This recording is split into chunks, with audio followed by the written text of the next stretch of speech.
आज साधना का 74 दिन हो गया।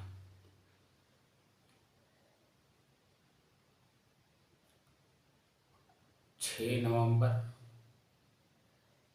2021 से 18 जनवरी दिन मंगलवार सन 2022। आज साधना का 74 दिन हो गया और साधना के मामले में मन कैसे एकाग्र हो, मन कैसे स्थिर हो, मन कैसे शांत हो,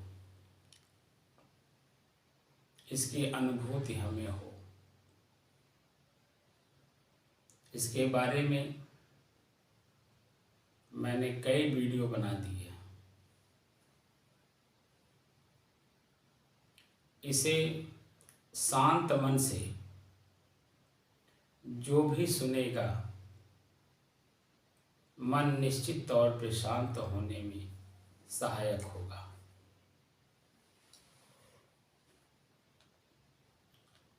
आज 74वें दिन मेरे मन में एक उमंग, एक उत्साह है।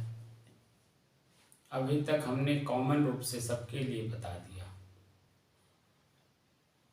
कि यह साधना जो भी करेगा, बालक, जवान, अधेड़, वृद्ध, ज्ञानी, अज्ञानी, साधु, संत, गृहस्थ, जो भी इस साधना को करेगा, क्योंकि एक ऐसी सहज विधि हमारे ऋषि महर्षियों ने हम लोगों को दिया है कि कोई भी कहीं भी रह के कर सकता है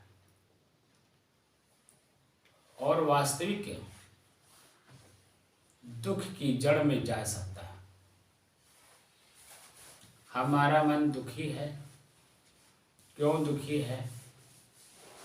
वर्तमान में किसी परिस्थिति को लेकर के दुखी है, किसी वस्तु को लेकर के दुखी है, किसी स्थान को लेकर के दुखी है, किसी व्यक्ति को लेकर के दुखी है। तो ये परंपराएं तो चलती रहेंगी जब तक आप शरीर में रहेंगे। शरीर माध्यम धर्म खल साधन। यह शरीर ही साधन है धर्म और अधर्म दोनों को जानने के लिए। लेकिन इस शरीर को चलाने वाला जो ड्राइवर है, जो मालिक है, शरीर का जो मालिक है,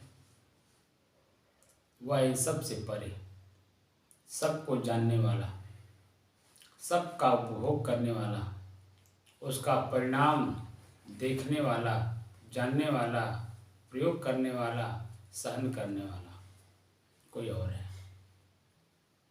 उसे आत्मा नहीं कहते हैं, उसे चेतन कहते हैं। ऋषि की भाषा, संत की भाषा, रिसर्च खोज की भाषा जो रही है वह जड़ और चेतन की रही है, भगवान और ईश्वर की रही है, प्रकृति और पुरुष की रही है। प्रकृति का जो रिसर्च है, रिसर्च में समझाने की दृष्टि से जो कथा वार्ता उदाहरण के रूप में दिया गया है, हमारा मन मस्तिष्क उसी में ओत प्रोत जरूर हो जाता है, लेकिन मूल तथ्य को समझने के लिए उसके पास समय नहीं है। ऊपर ऊपर किसी ने कह दिया आपका कान कौवा लेके जा रहा है, अपने कान को टोए बिना, अपने कान को जाने बिना वह कौवे के पीछे दौड़ रहा है। दौड़ते दौड़ते जब वो खाई, खंदक, नदी, नाला, गांव, गिराव, शहर जब पार करता है, पार करते करते जब थक जाता है, दुख भोगता है, अपने कान को टोता है। अंत में सब कुछ जानने के बाद जब अंतिम में अपने कान को टोता है, कान को पकड़ता है, तो देखता है कि मेरा कान तो मेरे ही पास है, कौवा ले ही नहीं गया है।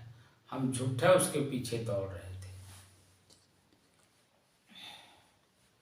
कौवा से तात्पर्य यहाँ ज्ञानी से है। ज्ञानी लोग जितना अनुभव करते हैं उतना हम लोगों के बीच में वो प्रचार प्रसार के माध्यम से, कथा प्रवचन के माध्यम से हम लोगों तक पहुंचाते हैं। अब हम उसे पकड़ करके बस दौड़ने लगते हैं। वो किस परिस्थिति का नाम है, किस परिस्थिति में उन्होंने उस चीज को अनुभव किया है, उस परिस्थिति में हम रहते नहीं हैं, इसलिए वो भारी लगता है और उसे पाने की ललक होती है, उसी के पीछे दौड़ने लगते हैं। वास्तविक स्थिति तो यह है कि चेतन जहाँ भी रहा है, जैसे भी रहा है, जिस रूप में रहा है, वहाँ उसका ज्ञान वर्धन हुआ है। लेकिन वो ज्ञान वर्धन सिर्फ जानकारी होती है। जब हम उसे प्रयोग करते हैं तो प्रयोग करने वाला जो चेतन है उसके वास्तविक स्थिति से अवगत होता है। जैसे मैं अपना उदाहरण देता हूं आपको।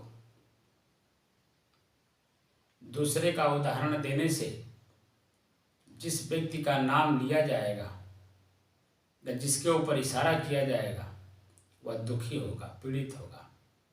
इससे अच्छा है कि अपने ऊपर उदाहरण लीजिए तो सही दिशा में बढ़ने में, चलने में आपको आसानी होगी। मैं बच्चा था, 7-8 में पढ़ रहा था।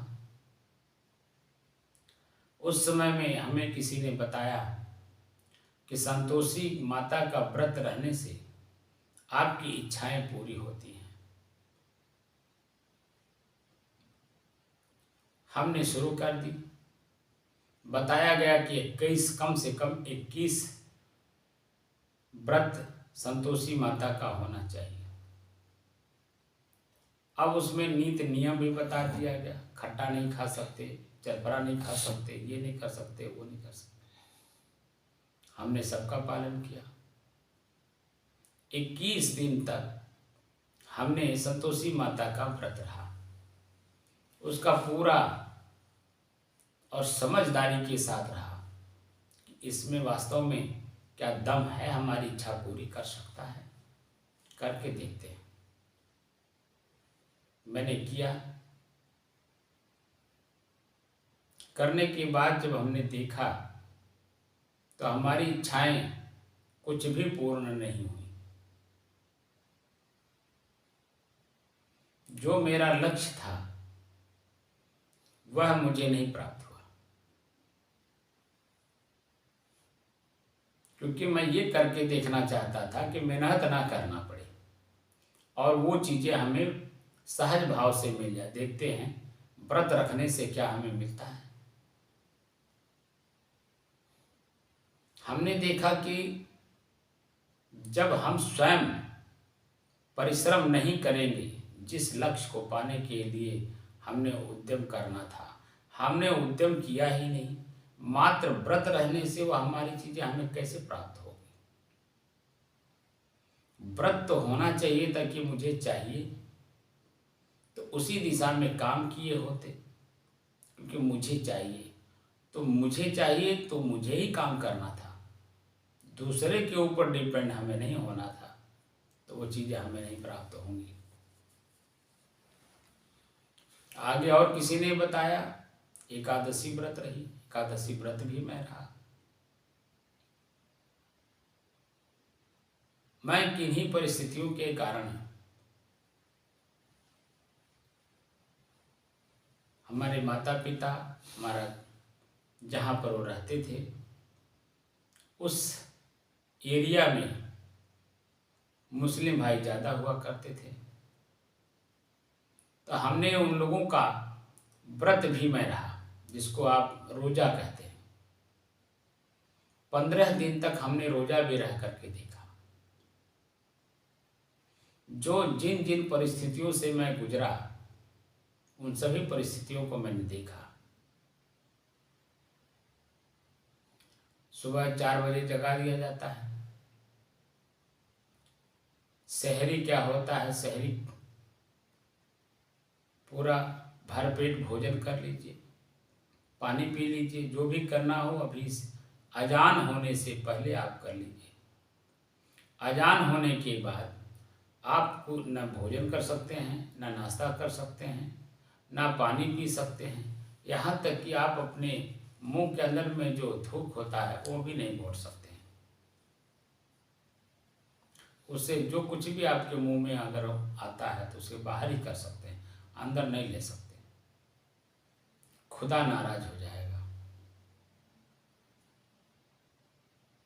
उसे हमने देखा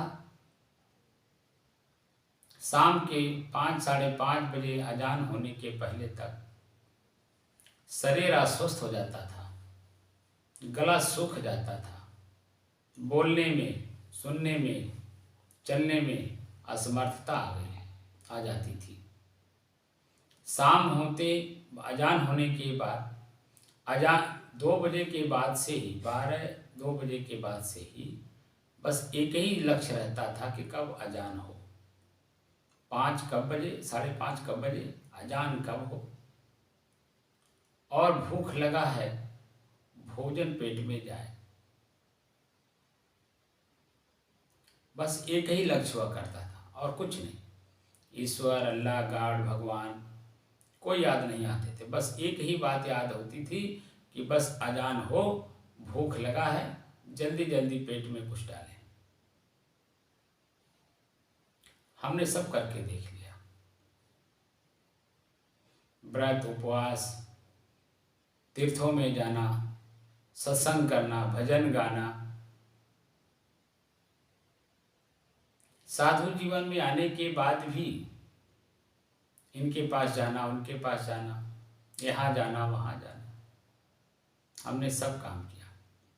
ये ग्रंथ पढ़िए, वो ग्रंथ पढ़िए, इसमें आपको कुछ मिल जाएगा, इसमें आपको कुछ मिल जाएगा।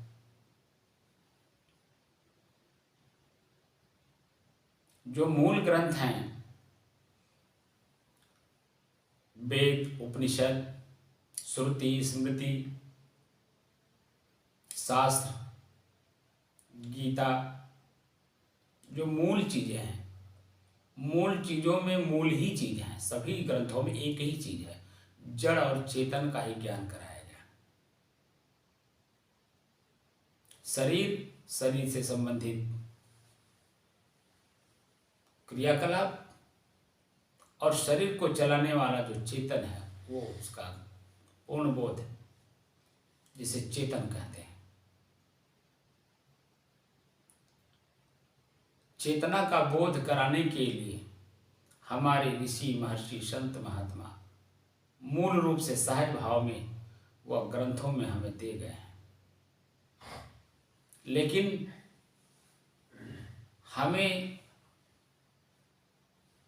जो उसे पढ़ने वाले लोग हैं, पढ़ करके अपनी व्यवहारिक प्रक्रिया को पूर्ण करना चाहते हैं, सिर्फ जानकारी करके स्वतः ऊपर ऊपर का काम तो करते हैं। जो दुख है, वास्तविक दुख है, जो दुख का मूल कारण है, उसे कुछ लोग तो जानते हैं, जिसे वासना कहा जाता है, लेकिन फिर भी अपने शरीर के क्रियाकलापों के कारण, अपने शरीर का जो प्राकृतिक नियम है उसके कारण, उसे मिटा न पाने के कारण, जानते हुए भी क्रोध हो गए।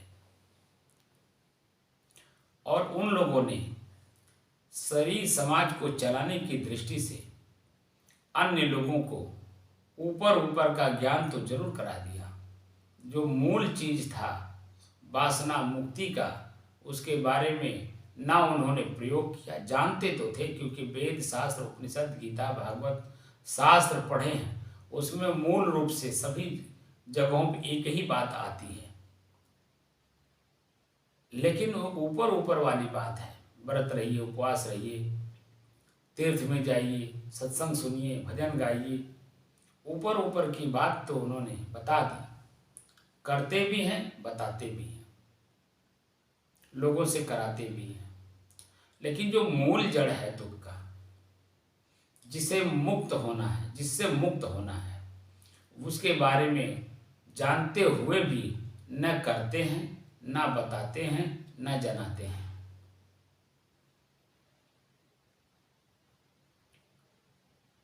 ऐसी स्थिति में हमने 30 सालों में 32 सालों में हमने सब कुछ करके देखा।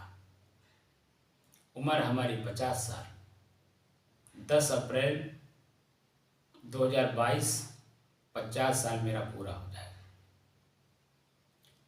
इतनी अवस्था गुजरने के बाद मैंने जो साधना किया था गुरु महाराज के सानिध्य में, 17 सितंबर 1990 में मैं साधु बना था। और तब से लेकर के गुरु महाराज के पास सन 1998 तक लगातार उनके पास रहा। उसके बाद संस्कृत पढ़ने के लिए मैं हरिद्वार गया। हरिद्वार से 6 साल लगाया संस्कृत पढ़ने में।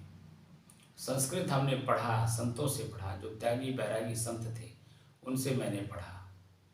तो चेतन को समझाने की दृष्टि से एक शब्द वहाँ आता था, कूटस्थ। कूटस्थ का जो परिभाषा दिया जाता था, गांव में पुराने समय में गाय भैंस सबके घर होती थी, पशु जिसको कहते हैं। उसके चारा काटने का जो साधन था, उस साधन का नाम कूटस्थ यहाँ हमारे आध्यात्मिक भाषा में कहा जाता है। नीचे जमीन में एक लकड़ी मोटी सी गाड़ दी जाती है, उसी के ऊपर रख करके चारा को काटा जाता था। एक गणासा होता था, उसी गणासे से एक हाथ से घास पकड़ी जाती थी और एक हाथ से गणासा पकड़ कर उसी से काटा जाता था, उसी लकड़ी के ऊपर रखकर। तो जो लकड़ी है वह कूटस्थ है, उसी के ऊपर सारा कुछ कूटा जा रहा है। समझने समझाने के लिए सारी बातें अलग अलग जगहों पे अलग अलग तरह से समझाया जाता है, लेकिन मूल जड़ में तो चेतना ही है। चेतना को समझने समझाने की दृष्टि से वो चीज़ें उदाहरण में दी जाती थी। संत जब हमें पढ़ाए संस्कृत व्याकरण, उसके बाद उन्होंने ग्रंथ लगाया। ग्रंथ लगाने के बाद जब ग्रंथ पढ़ा जाता है, शब्द कैसे बनता है, शब्द बनाते समय कितने सूत्र लगते हैं, सूत्र लगाते समय उसका भाव, अर्थ, क्रिया क्या क्या होगा, इस शब्द का प्रयोग कहाँ किया जाएगा, वो सारी विधियां हमने सीखा। जानने के बाद उस चेतना का ही बोध हुआ। सब कुछ कूटस्थ पर ही कूटा जाता है, यानी चेतना ही मूल जड़ है। जमीन जो वास्तविक बेस है वो आप चेतन है। चेतना का बोध तो कराया नहीं जाता। मन का पर्यायवाची आत्मा है। मन कैसे है? मन जब वासना से युक्त है, वासना से जुड़ा हुआ है, तब तक मन है। वासना मुक्ति का उपाय ढूंढना, वासना से अपने को अलग करना, इसको आत्मा कहते हैं। आत्मा का मतलब स्वयं, चेतना का बोध होना। बोध यानी जानकारी होना, उसका प्रयोग करना, इसको आत्मा शब्द से प्रयोग किया गया है। इन सब विधियों को प्रयोग करने की जो कला है वो हमने वहाँ सीखा। तो हमारे गुरुजी जो स्वरूप स्थिति की बात करते थे, जब मैं साधु बना तो हमारे सामने एक बात बार बार हमारे गुरुजी कहा करते थे, स्वबस, स्वतंत्र और स्वच्छंद।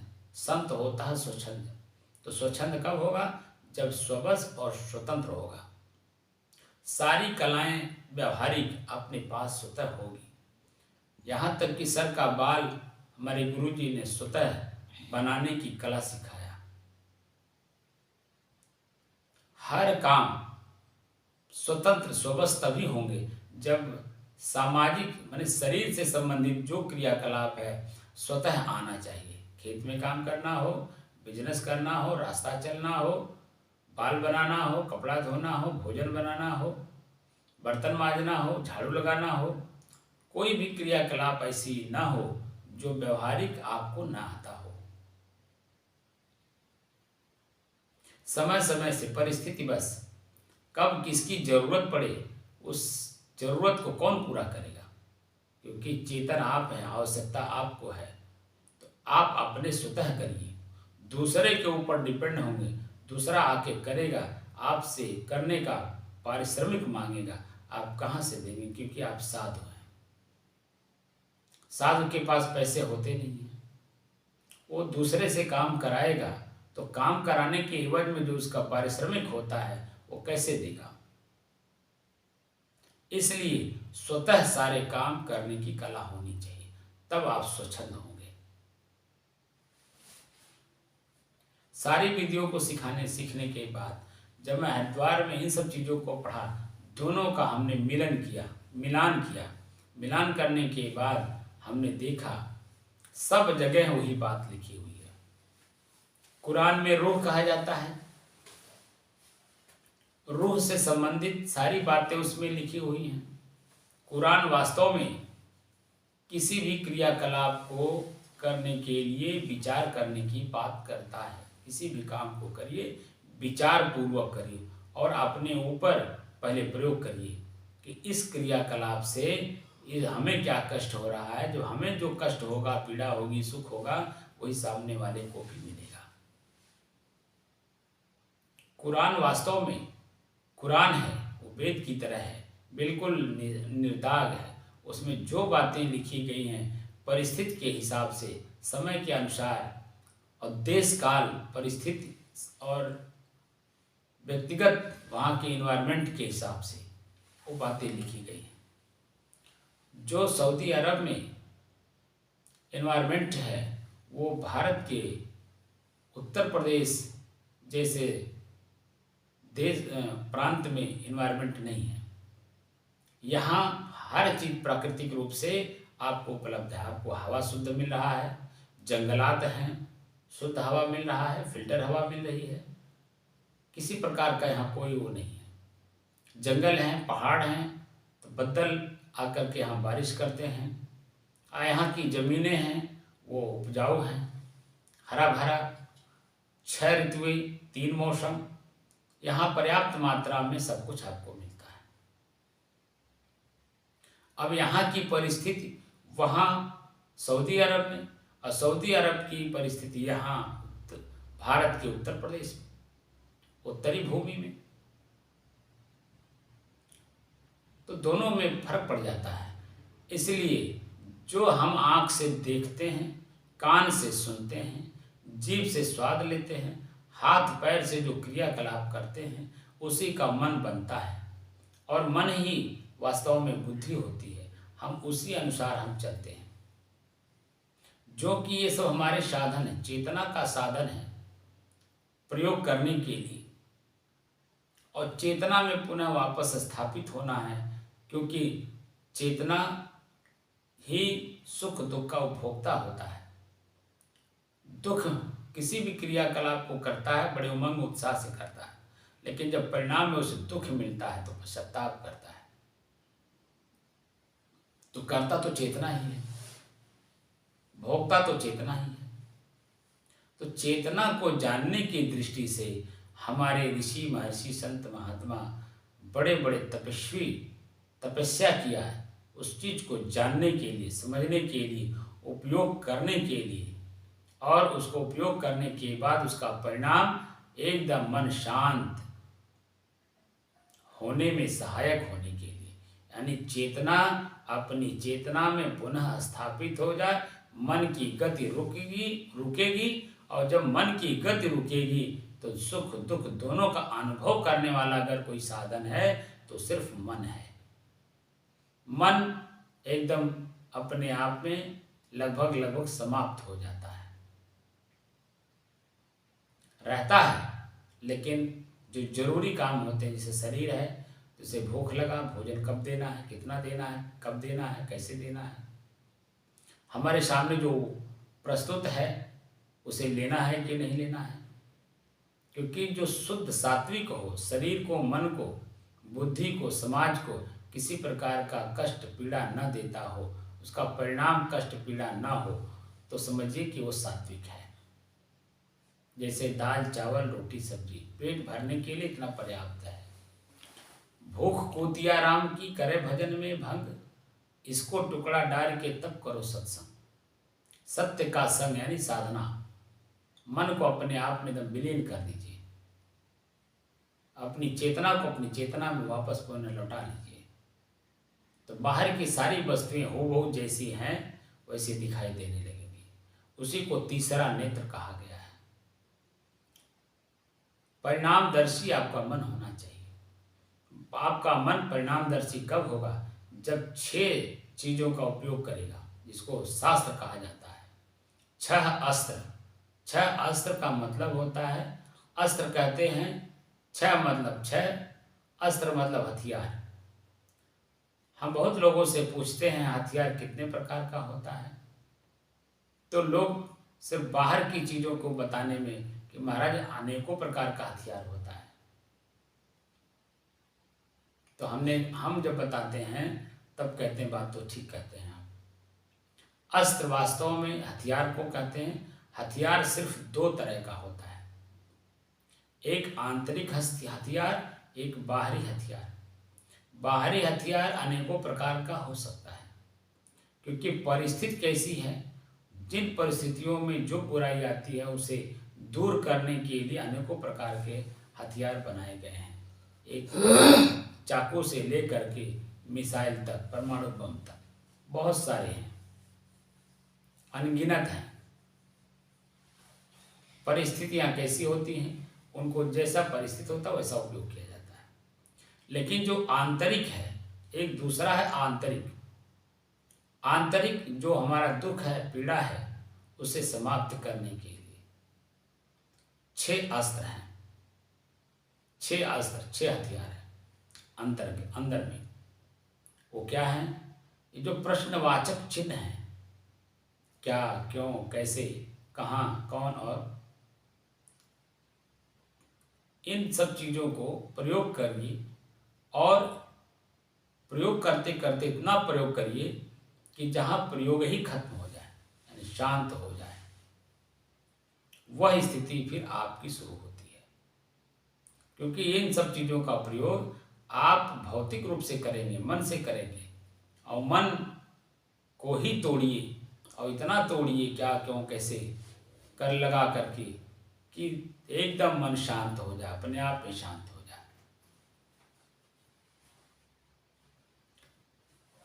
जब मन शांत होता है, पहले तो परेशान होता है, परेशानी होने के बाद फिर वो शांत होता है, और जब शांत हो जाता है तब अपनी चेतना का बोध शुरू होता है।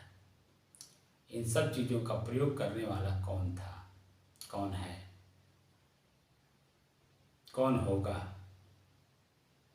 कौन था, कौन है, कौन होगा। तब जब मन की गति, चित्त की गति, बुद्धि की गति और अहंकार की गति, इन चारों के बारे में आप जब पूर्ण रूप से जानकार होते हैं, तब आप जान जाते हैं मेरे साधन हैं बाहरी चीजों को जानने के लिए। बाहरी और आंतरिक दोनों चीजों को जानने के साधन है। मैं स्वतः शांत स्वरूप हूं, चेतना शांत स्वरूप है, और अपने शांत स्वरूप में मैं वापस लौटना चाहता हूं। तो इन सारी गतिविधियों पर आपको वर्तमान में ब्रेक लगाना ही पड़ेगा।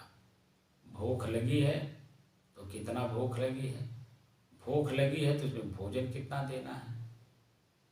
पूरा भोजन अगर आप दे देंगे तो आलस्य, निद्रा, तंद्रा ये आपको प्राप्त होंगे, आपको चेतना में रहने ही नहीं देगा। 4 रोटी का भूख है, आप इसे मात्र 2 से 3 रोटी दीजिए, जिससे कि आपके शरीर की क्रियाकलाप एक्टिव रहे, मन एक्टिव हो और आपका मन शांत रहे, जिससे कि शरीर की जो भूख है, भूख त्रिखा में जो बदल गई है, कष्ट दे रहा है, पीड़ा दे रहा है, तो उतना भोजन इसको दीजिए जिससे कि आपका भूख मिट जाए बस। बाकी आपकी एक्टिविटी, आपकी चेतना वैसी ही बनी रहे।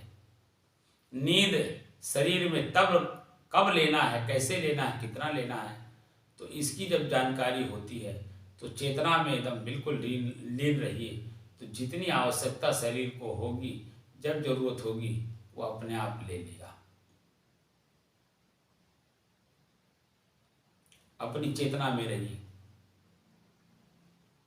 हमेशा चैतन्य रहिए, जागृत अवस्था में रहिए। चैतन्यता जागृत अवस्था में ही आती है, निद्रा आलस्य जमुहाई में नहीं, निद्रा तंद्रा में नहीं रहती है। जागृत अवस्था, जहाँ निद्रा तंद्रा आलस्य जमुहाई ये सब फटक भी नहीं पाते हैं, ऐसी अवस्था आपकी है। इन अवस्थाओं में जाने के लिए आपको एक ही साधन का उपयोग करना है। धीरे धीरे सारी बातें समझ में आ जाएगी। ईश्वर और भगवान, मन को बस करना है, ईश्वर शब्द का प्रयोग करिए। ई प्लस स्वर, ई माने स्वर माने श्वास, अपने ही श्वास को साधिए। धीरे धीरे इसी का अभ्यास करिए, अपने श्वास की गति को देखने के लिए। जैसे जैसे आप अपने श्वास की गति को देखने का प्रक्रिया शुरू करेंगे, आपका मन पहले चंचल होगा। चंचलता से तात्पर्य है आपने उसके पहले साधना करने बैठने से पहले जो कुछ आपने आँख से देखा है, कान से सुना है, जीभ से स्वाद लिया है, हाथ और पैर से दिया लिया और गया है, और जो बातें भविष्य की बातें सुन सुन करके जो आपने मन में बैठा रखा, कल्पना इसको कहते हैं, इन परिस्थितियों से अपने को परे करना है। मन की गति रुकेगी, चित्त की गति रुकेगी। मन खाली ख्याल कराता रहता है, मन है उस पर अनुसंधान करता है, खोज करता है, रिसर्च करता है, उसको चित्त कहते हैं। वो रिसर्च करते करते जो चीज़ें जैसी हैं हूबहू दिखाई देने लगती हैं, उसे बुद्धि कहा जाता है। बुद्धि में आपने निश्चय कहते हैं, निश्चय आपने कर लिया, वो बुद्धि हो गई। अब उसी अनुसार आप कार्य करते हैं।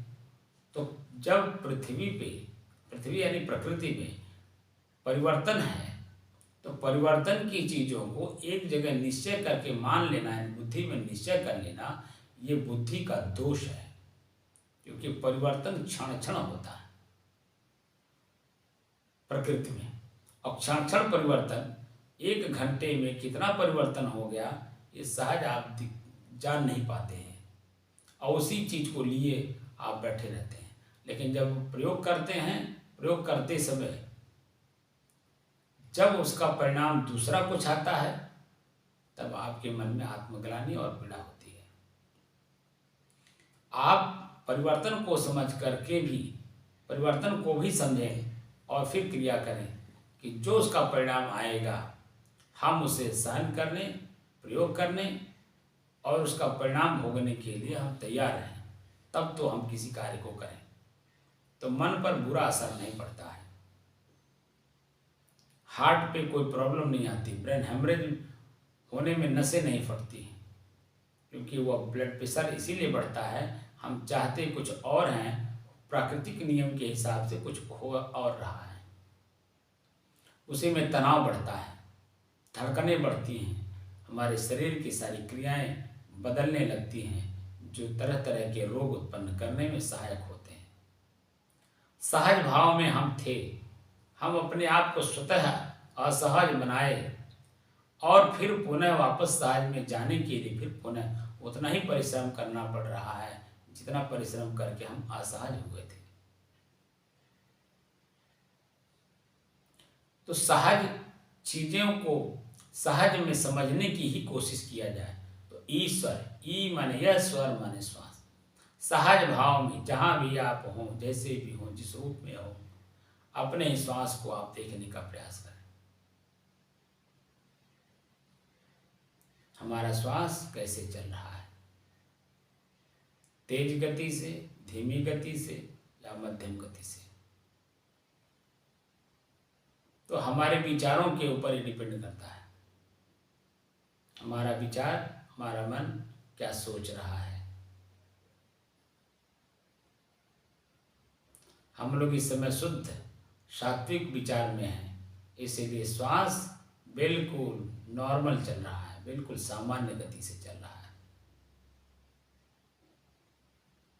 श्वास सामान्य गति से चल रहा है तो हमारे शरीर के किसी भी अंग में किसी प्रकार का कोई तनाव, खिंचाव, दुख, दर्द, पीड़ा नहीं हो रहा है। बिल्कुल पूरा शरीर प्रफुल्लित, प्रसन्नचित है।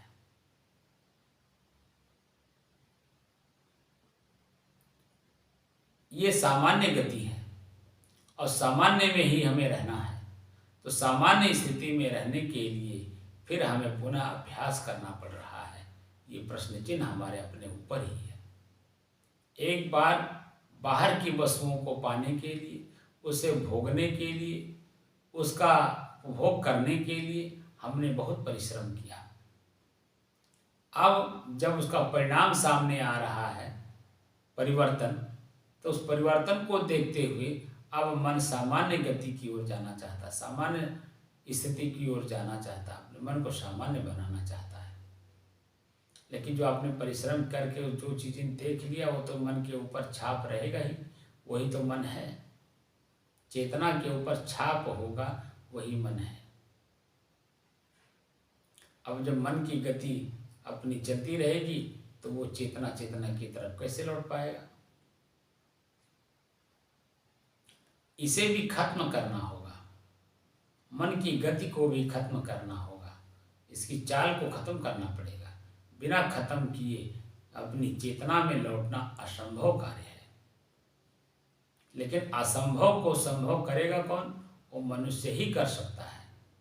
पृथ्वी पर मनुष्य ही एक ऐसा प्राणी है जो अपने अपने क्षेत्र में, अपने अपने देश में, अपने अपने दिशा में अच्छा लाभ प्राप्त करता है। लेकिन वास्तविक लाभ है आपका मन शांत होना। जब चित्त अपनी क्रिया में नहीं होगी, मन अपनी क्रिया में नहीं होगा, मन और चित्त दोनों शांत होगा, बुद्धि बनेगी ही नहीं, क्रिया होगी नहीं, अहंकार होगा नहीं। इसलिए आज मेरे मन में एक बात आई कि अपनी माँ बहन बेटियों के लिए भी मैं कुछ बोल जाऊं।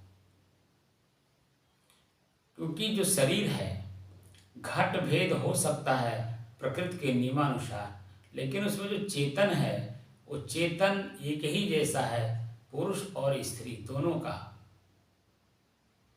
दोनों सुख चाहते हैं, दोनों आनंद चाहते हैं, दोनों दुख से छूटने का उपाय मोक्ष भी चाहते हैं। दोनों के जो मोक्ष का नियम है वो दोनों के एक ही जैसे हैं। क्योंकि चेतना एक है तो चेतना से संबंधित जो गुण, धर्म, क्रिया है वो एक ही होगी, चाहे वो स्त्री हो चाहे पुरुष हो। तो भगवान ईश्वर शब्द जो है, चेतना को जानने के लिए अपने ही श्वास को साधिए, धीरे धीरे अंदर प्रवेश करिए, आंख, नाक, कान सब बंद करिए। बंद करने से तात्पर्य इनकी क्रियाकलापों पे धीरे धीरे ब्रेक लगाइए। कितना जरूर आंख से देखना है तो कितना देखना है, कब देखना है, कैसे देखना है, क्या देखना है। हम जो चीज़ देख रहे हैं तो हमारे मन पर उसका क्या असर पड़ रहा है, हमारे शरीर पर क्या असर पड़ रहा है, हमारे परिवार पर, हमारे समाज पर उसका क्या असर पड़ेगा। जब इन सब चीज़ों पे एनालिसिस करते हुए आप देखेंगे तो आप उतना ही देखेंगे जिससे कि आपका शरीर, आपका मन शांत रहे, आपकी चेतना अपने आप में लौट जाएगी।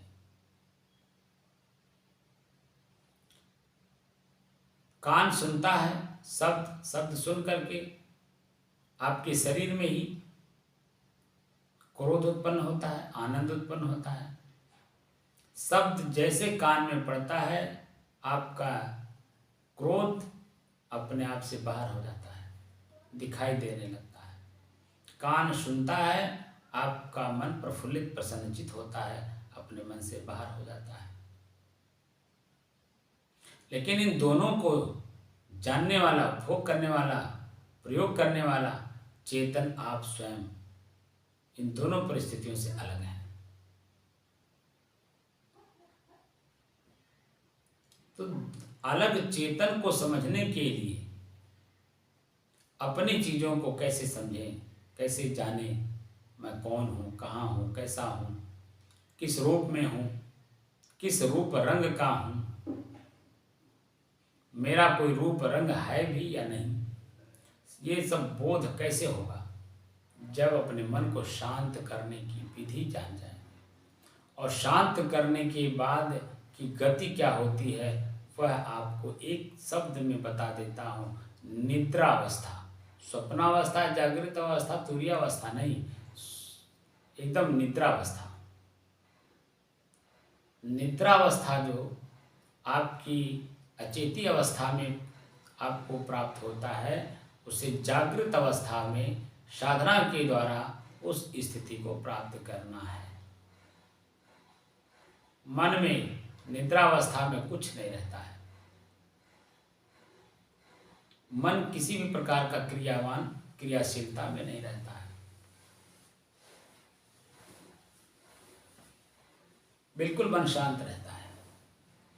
ना मन रहता है, ना चित्त रहता है, ना बुद्धि, ना क्रिया, अहंकार, एकदम बिल्कुल चेतना अपनी चेतना में स्थित रहती है, स्थापित रहती है।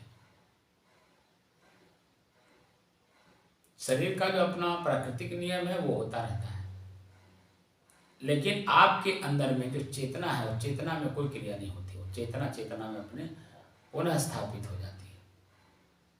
उसी अवस्था को जागृत अवस्था में हमें प्राप्त करना है।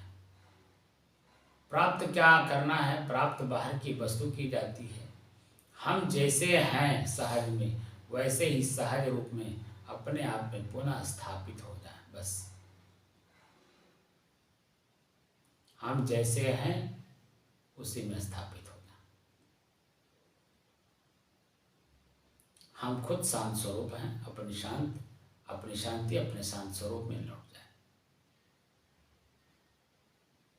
ये अवस्था जिस दिन आप लोग अपने जीवन में प्राप्त कर लेंगे, वासना से मुक्ति, जानकारी आपको हो जाएगी, प्रयोग कैसे करना है, कब करना है, कहाँ करना है, वो भी विधि आपको आ जाएगी समय समय से सारी चीज़ें।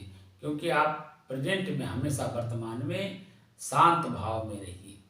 तो जो परिस्थितियाँ सामने आती हैं, क्रोध की, लोभ की, ईर्ष्या की, निंदा की, चुगली की, बुराई की, जो भी बुराइयाँ हैं, वो परिस्थितियाँ जब आती हैं, भाव सागर, ये बुराई ही भाव है, सागर है, अथाह है, इसमें कितनी बुराइयाँ हैं कुछ पता नहीं है। तो अथाह है, समुद्र सागर से पार होना है, बुराइयों से पार होना है, यानी अपने आप को मुक्त करना है। तो जैसा जैसा समय अवस्था परिस्थिति आएगी, वैसा वैसा अपने आप को उसी तरह से शांत करने में आसानी होगी। मन की शांति में पुनः स्थापित होने में और आसानी होगी। तो अपनी ही चीज को हमें वापस लेना है। कैसे लेना है? अभ्यास वैराग्याभ्याम तत् निरोध है। आपके चित्त यानी मन में वासना का वृत्त बन गई है। वृत्त बुद्धि को कहते हैं, बुद्धि आपने बना ली है। और अपने ही जीवन से इसे निकालना है। क्योंकि अब तक जो हमने जन्म मरण के चक्कर में पड़ करके सुख दुख वासना के द्वारा भोगे हैं, अब हम नहीं चाहते कि मेरा पुनर्जन्म हो। मोक्ष का मतलब पुनर्जन्म ना हो। हमारे पूरे समाज में यही बात फैली है। तो पुनर्जन्म वाला काम भी करता है। अब पुनर्जन्म चाहता कि पुनर्जन्म हो ना, हम पुनर्जन्म में जाए ना, और पुनर्जन्म वाला काम छूटे ना, काम भी होता रहे और वहाँ हम जाएं भी ना। तो अनचाहा चीज वो आपकी बात नहीं सुनेगा, वो प्राकृतिक नियम है। जब प्रकृति के नियम में आप बधेंगे, किसी भी चीज को चाहेंगे तो उसके सिस्टम में आपको बधना पड़ेगा। वही बुद्धि बनती है, वही आपके मन मस्तिष्क में एक फाइल बन करके पड़ी रहती है। जब जैसा एनवायरनमेंट सामने आता है वो फाइल खुलती है, उसी का उपयोग उपभोग दोनों का किया जाता है।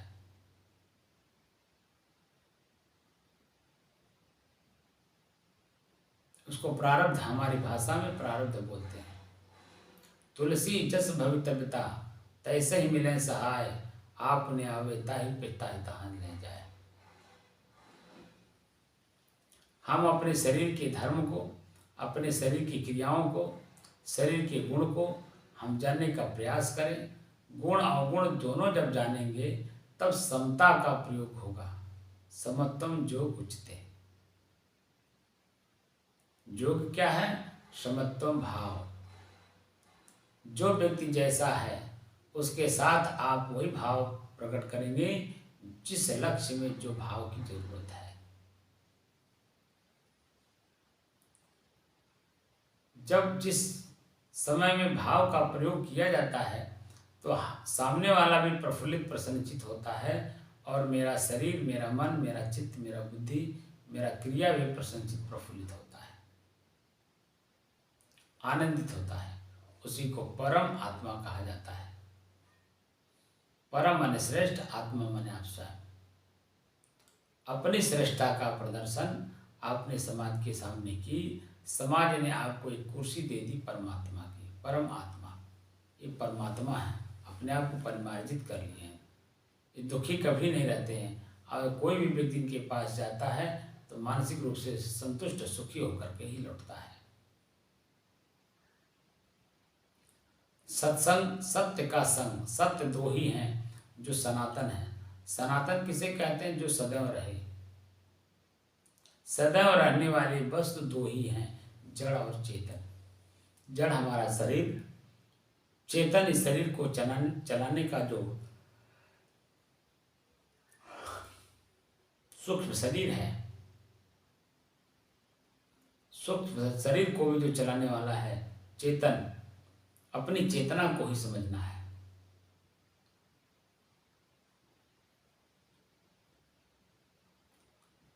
इस साधना के माध्यम से अगर वास्तव में आप मोक्ष चाहते हैं, मोह का क्षय यानी चिपकाहट, आसक्ति, हमारी भाषा में आसक्ति कहते हैं, इसके बिना हम रह नहीं पाएंगे, उसे आसक्ति कहते हैं।